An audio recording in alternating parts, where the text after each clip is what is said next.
when he came to my office and asked about who can be a core to this discussion, in your absence, I decided to pick on all of you, the six, we are seven of us. I think only one person who's not coming, Gideon, CRS, Nawiri. It's Nawiri, I've invited Nawiri, but I don't know, he got lost somewhere in between because we called in the morning. Yeah? I didn't know that things work so fast in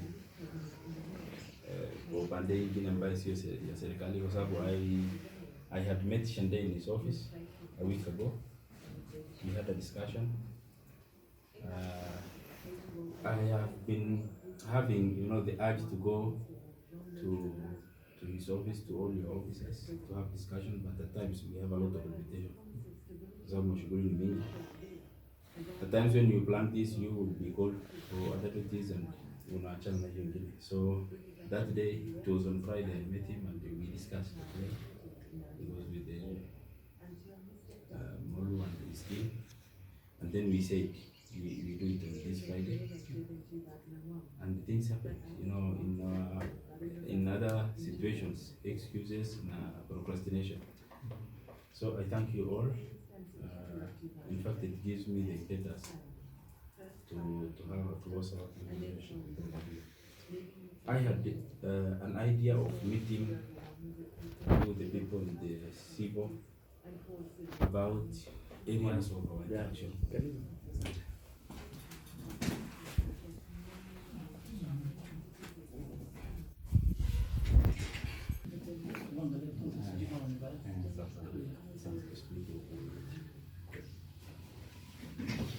At times, the county is mandated to do this. I'm sorry for English. I'm Paul Buracha. I'm working for Alvision Rabatula. I came on behalf of the area manager tonight. We've just started. Yes. The match we have done is just introduction. Yes. And then he's the one who has invited us. Like I was saying, I work with the county, representative of the people in the assembly, and we have been thinking that the solution to most of our problem lies in the resources that the county gets in terms of its allocation. But this is far from reality. The gaps are so many that if we expect the county resources to fill all the holes that is in the lives of our communities, then it will take all our lifetime. We may not accomplish all of it. Different stakeholders, other shoulders that we need to lean on, so that as we get the resources from the county and address some of the issues, some other issues can be addressed by the stakeholders. This has not been the thinking, particularly in the county assembly, because we have never. I'm first time in the assembly. Before this, I was working with tourism mostly. I was in the hospitality industry. I knew out of interaction with people that it is possible. In every sphere of life, there are other stakeholders who are either very obvious or who are hidden. In the case of the county assembly here, the stakeholders are not very obvious. We only interact with you during the times of legislation, when you are voting for your inputs and things like that. But then, stakeholders in matters development, we have never been serious. So I said this is an avenue that we can explore. The things that had brought this attention, to my mind is number one. For example, I have been having an issue about RAPSO scheme, RAPSO center. This is a standing population. Poverty is an issue in the place. People's life is dependent on either livestock or on agriculture. The only form of agriculture that they practice is onion farming. And this onion farming You know, they will expect it to be profitable, to be giving them good margins, only to realize on the day they harvest that the cartels and other, the stakeholders in onion trade have decided to cut the price. And it's either you sell to them or you keep it and rot it. They have no say on the market. They don't have market information.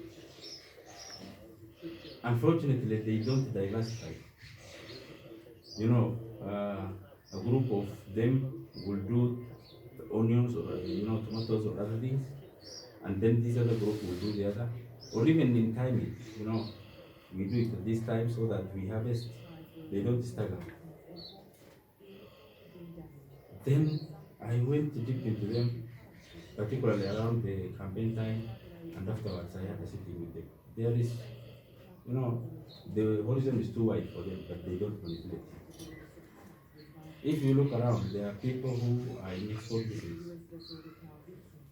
The hotels in Kenya, for example, in tourism, the variety of crops which feed the hotels in Kenya today is not only onion. There are so many of it. But do they manipulate it? Do they even have the information? I went down the people of how they do it. Not even an extension officer in that place to tell them what they're supposed to do at a given time of the crop life. Soil chemistry has never been done to know the nutrients that are either too much or too less. So I have brought a lot of motion to the assembly, urging the government to first start on soil analysis. Identify from the chemistry of the soil what crop can do well in a given area. But then because of competing needs of the community, things like that, like the soil chemistry is dwarfed. It looks like a luxury. So, but this community's life is ongoing. Then, bisanadi river is no more unless when it is raining. The community upstream have unilaterally decided to barricade the river and feed their farms with it at the expense of downstream community. Rapso is seated on the edge of bisanadi Reserve, very strategic place. Had we developed it, would have been one of the touristic destinations in the country. This is resources for wildlife survival.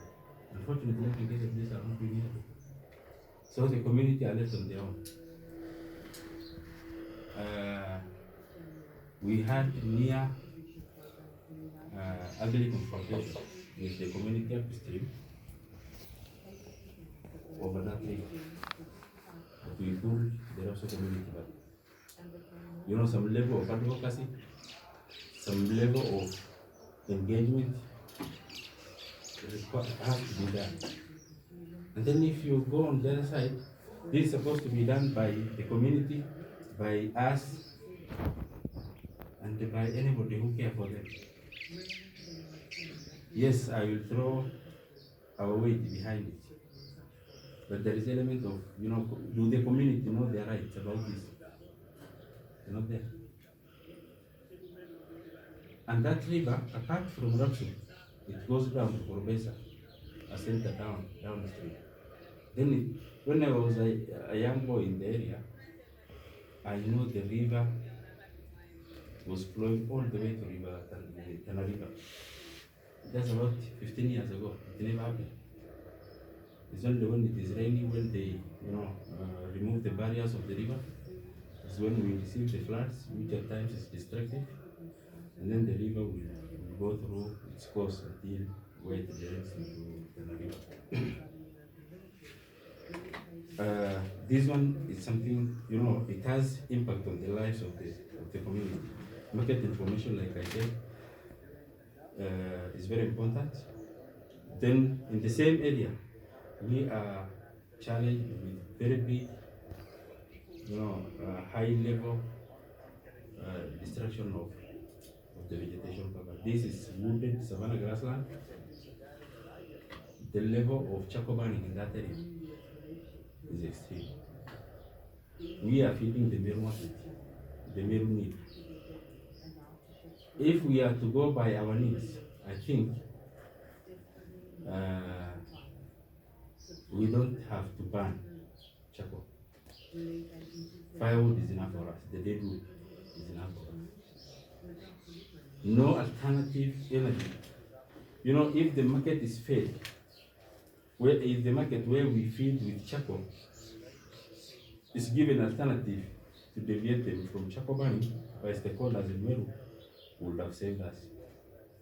Alternatively, we have to educate our people on the importance of the ecosystem conservation against the charcoal process that they are getting currently.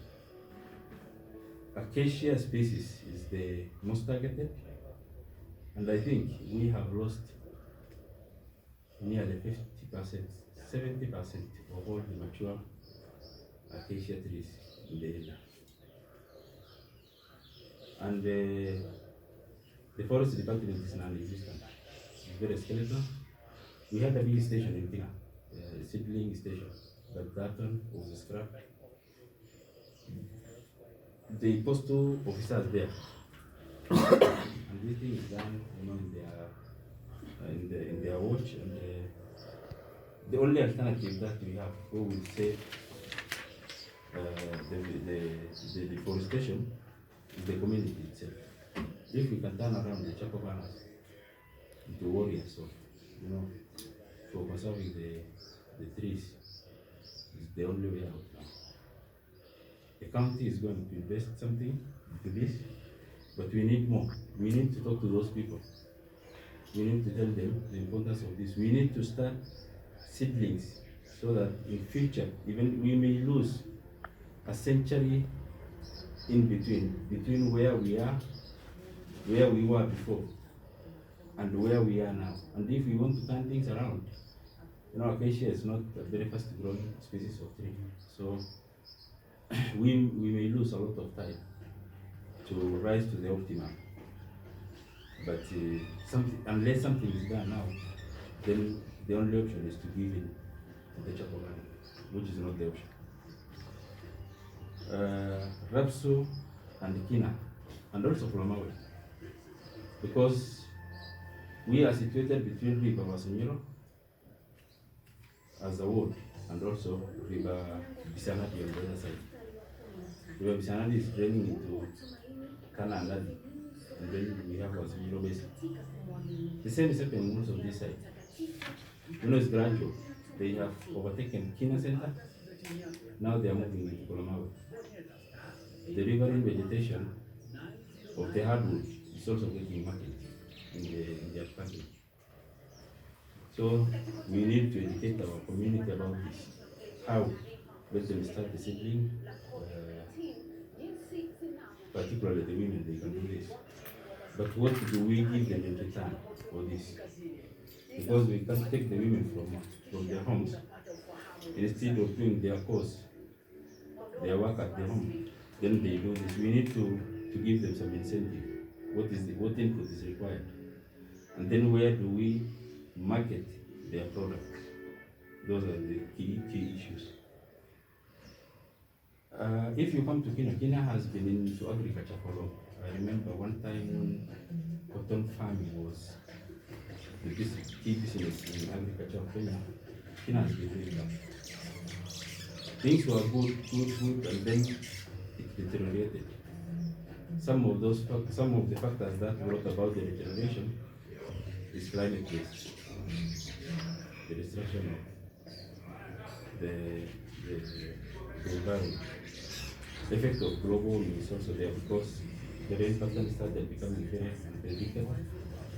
Farmers would do their input, prepare their farms, do the crop, and then if the yield doesn't come because of the climate change, then gradually things started going wrong. water catchment has not been very productive because of those underlying issues, the deforestation, the climate change and all that. There are few farmers who are doing very well, who have been persistent, and I went round to analyze what is with them. One thing, we rely on several streams, about 3 or 4 streams, which feed the farms. Kinna would have been, a very productive area for most of our needs. It will even earn us, get us beyond the requirement of the households, and even we can get surplus. But we are not been blessed with that. We haven't been doing that. Number one, like in Rapsu, the same thing, soil chemistry, what kind of crop can do well here. Market analysis has never been there. Most of it is for subsistence, although we have the potential to produce surplus.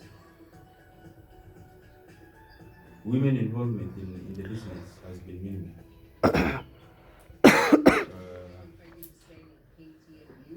Diversification of the crops has not been there. And then market information is also very minimal. And worse still, there is clogging. We depend on furrow irrigation. The furrows are clogged over the time because of vegetation growth. About 20 years ago, part of the furrows were cemented. Cementing of the floor helped in one. A lot of water is lost to seepage.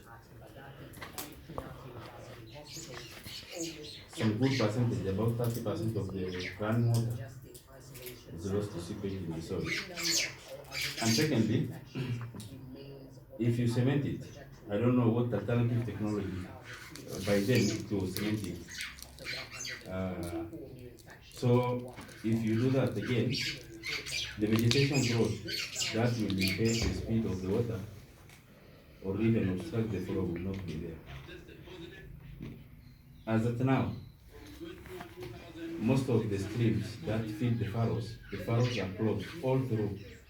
In some places, a big swamp is formed because of the obstruction. The water flow is impeded, and there is flow from upstream, so the water will start spreading around. And in that, we lose, all the opportunities. We don't attend to the farms, the water is lost. All the gains that we are supposed to have made is not made. This has to be done with support.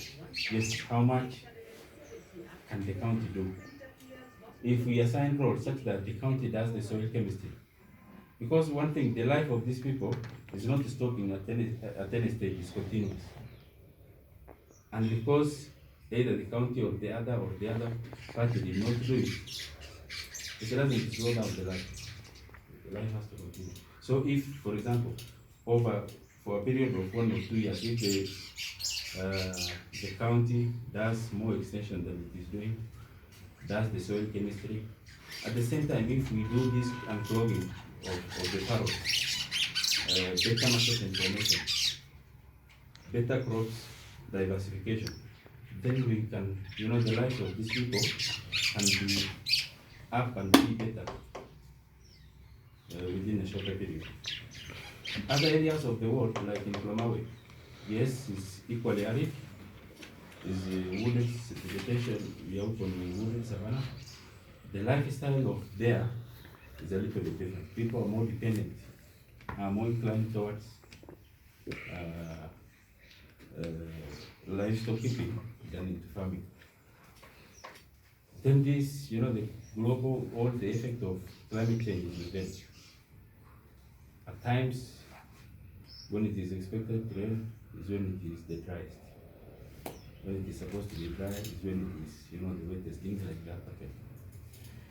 Out of that, some of them have gone into different approaches of engagement, some have gone into beekeeping. I know of a group that has done that. They are doing very well. Unfortunately, the distance between where they keep their parrots and where they live is different. So whenever they harvest, before they could harvest, they lose most of it to these animals. And then when they harvest, it is too cumbersome for them to bring it home. These are the people we need to pump them with support. Because with that, one, they will help us. There is that close relationship between the trees and their business. The bees need pollen to make honey. If we teach them all this, then these are the people who will turn into our warriors and matters for salvation. Market is very open, there is a lot of potential. If they sit in Kulamawi, sieve their product, package it there, and then bring it to the supermarket here in town, it's already market. And I think they can do more, given the favorable, factors in their background, in their backyard. There is a group of people who have gone to Koro. They want to try their hands on the banks of Wasimio. We as the county want to give them inputs and for farming, maybe crops, maybe an extension officer, and also gazette the settlement. But then we may do that for the first time. More support has to be done in matters of health, in matters of water, all that. So there is a lot that we can do together. I would have achieved my objective as the leader for the term. I would have made some remarkable impact in the lives of the community. But then I can't do it alone. The world is connected. We are all interconnected. That is why most of us are updated on what is happening in the current world. We know how America is today. We are very social. We are very much interconnected. What is happening on the other side of the world affects us on this side. But then what is happening in our midst affects us most. This is happening in our midst. We all are connected to Rapso. We are connected to Kinna. We are connected to Kulamawe. My proposal is, in which areas can we partner up? Yes, I know most of you are into health, are into orphan education, are into women empowerment, capacitation of youth. You have been doing all that. But then, have you ever counted on us as one of the shoulders that can carry the weight that you are already having? Did we ever count on you to offload some of the baggage that we have so that we share it together? Has that approach been there? Is it late to start it? Is there much achievement, much success report, much success story that we can create out of this if we join hands? Or are we better when we are on our own? I think there is a lot for us in holding our hands together and moving forward. The friction, the challenges, the negative energy, and then the ultimate prize of success in what we are doing, I think is much sweeter, is much easier, and is much, wider and great than if we join hands. Thank you, I'm Fayo of Kinna. That is what I wanted to share with you. Thank you, Mr. Today. And thank you all. Talked to Thomas. Yeah, I also talked to Thomas, and I confirmed. I don't know what happened. So probably, COVID-19 probably somewhere, and akahepa. So let's probably, we earlier said we meet in the hall there, but this place is more convenient in terms of discussion. So members, the floor is open. Chairman has given the power to all of you to discuss. Mheshimiwa has used the word together we are stronger. I like it. Yeah. Because this is a fact when we work together, we will achieve more. And we will be able to utilize the resources that have been given to us more efficiently. And I'm sorry, some of the places mentioned are fairly new to me, despite the fact that I have been here for the last 1 year. But then you highlighted all areas of needs, touching on different livelihood systems. Some of the questions we have raised is around use of water from a stream, the question of advocacy, and therefore engaging people who are upstream and engaging people who are downstream. That's also a very delicate area, but the fact is the people who are downstream in any river should not suffer because of people who are upstream.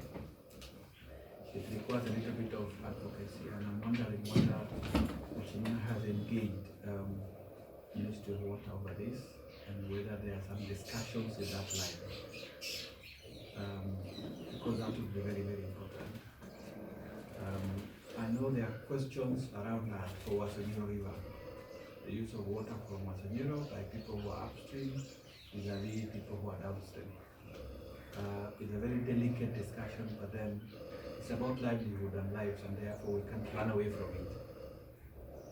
Now, secondly, the question of soil analysis in the areas of upstream phase. The Ministry of Agriculture has a role to play. Has that been done? Has that been brought to their attention? If they haven't, probably we need to ask that question to that ministry. And they should be able to tell us whether that has been done, why it has not been done. If it's a scheme that has been established, I would imagine a few years down the line, or many years, then that analysis must have been done. If it has been done, where is that record? If it has not been done, does the ministry have any plan? Is a question that needs to be followed up. Now, in terms of how we can work together, we do get information about different communities as Caritas. As Caritas is development arm in the Catholic Church. So we get information from communities. We do assessments. When we do assessment, we are able to engage communities, and therefore in that process we identify what the community needs are. In some of the communities we engage, we have a community action plan drafted, either through efforts of other agencies or even DNA. So when those community action plans are presented, we look at it, we engage communities, and we draft a working relationship on the basis of that document, which is, I think, available in DMA or with other agencies as well. So in terms of operation, this is how we work. For Caritas, we literally work in the entire county. But for the last 1 year since I came, it requires a little bit of fundraising, and therefore our focus has been Burak, Oldonyero, Garimara, and Yemen. We are busy engaging different agencies because resources are required. So if resources come, then we'll be able to see how we can work together. The question you raised about charcoal burning, ecosystem conservation, is a determinant factor for people in this region, the entire north. Because if the vegetation cover is removed, what is coming is desertification. And that is not where we want to get to. So again, another question, do we have an environmental management committees?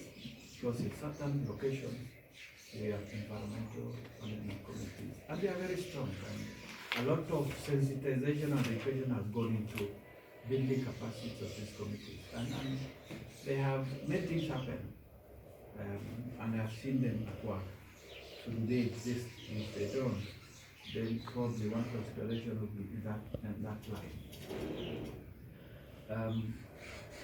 There, here, somebody said, a politician said one time in a gathering, I saw it over at the media, that we are busy talking about resources, whether you're looking at county resources or resources in the hands of civil society. But then below the soil, we have gold, we have oil, and all that. Now, possibly as a county, one area that needs to be done, I don't know who will do it, is to get to understand what other resources do we have under the ground. I'm saying this in regards to the question here saying diversification of income sources. If Rasu people that largely are agriculture communities, but then within the agriculture context, there are different things that need to be done. So there's a bit of education that needs to be done so that they think of what else that can be done. But besides that, are there agencies that can help out on what is lying underground? So that adds to your diversification of income sources. I personally, at a personal level, I like advocacy work. It touches me. I know there is pain to some of these things. You can be beaten, you can lose your job, but then when communities downstream suffer because of communities upstream, or communities downstream make communities upstream suffer, for me it's unforgivable. So, Chairman, back to you. If there are advocacy efforts that we can have a team, we can think through and we say what we can do in that area, so that we engage in that process as well. So that includes the question of marketing as well. I stop at this for the time. Thank you. I'm